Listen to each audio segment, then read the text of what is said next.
আমাকে গুলি করে মারে ফেলা দাও, আমি পদত্যাগ করবো। তাকে গুলি করে মারে ফেলা দিয়ে চলে দাও, পদত্যাগ আমি করবো না। আমাকে যদি মেরে ফেলা হয় আমি পদত্যাগে স্বাক্ষর করবো। আমার স্ট্রেট বক্তব্য,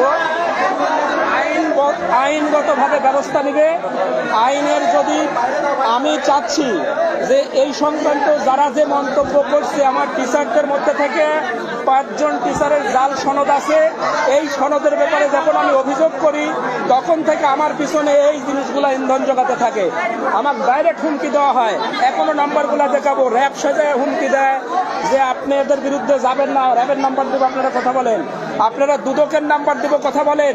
দুদক থেকে ফোন দিয়ে বলে আপনার বিরুদ্ধে অভিযোগ আছে এই আপনাকে কিন্তু এখনই আমরা দুদক অনুমোদন দেবো, প্লিজ আমাকে কথা বলতে দেন, আপনারা মিডিয়াতে নেন।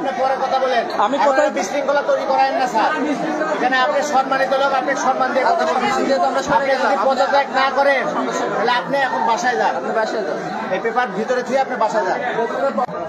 আমি আজকে যেভাবে আমাকে বলা হয়েছে, বিভিন্নভাবে প্রশ্নবিদ্ধ করা হয়েছে, এটা ঠিক। প্রশ্নের আলোকে আমি কিছু কিছু উত্তর দিয়েছি, কিন্তু সেই উত্তরগুলো হয়তো দেখা যাচ্ছে সংখ্যায় আধিক্য হওয়ার কারণে আমার কথাটার এত গুরুত্ব বহন করে নাই। তবে আমি অনুরোধ করব যে এই প্রতিষ্ঠানে কর্মরত থেকে, এই প্রতিষ্ঠানের যে পরিশ্রম আর ত্যাগ করে আমি এই প্রতিষ্ঠানকে সাজানোর জন্য দিন রাত অক্লান্ত পরিশ্রম করে যাচ্ছি, একটা কুচক্রী মহলই আমি বলবো, আমার টিচারের মধ্যেই কয়েকজন আছেন, তারা খুব আপ্রাণ চেষ্টা করতেছিল 5 বছর আগের থেকে।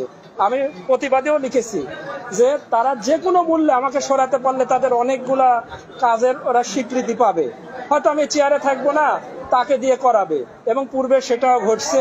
আমার কাছে ডকুমেন্টস আছে, আপনারা চাইলে দেব।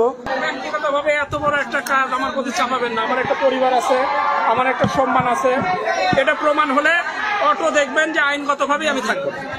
অতএব আপনারা আমাকে চাপ সৃষ্টি করে আমাকে পদত্যাগে বাধ্য করেন না।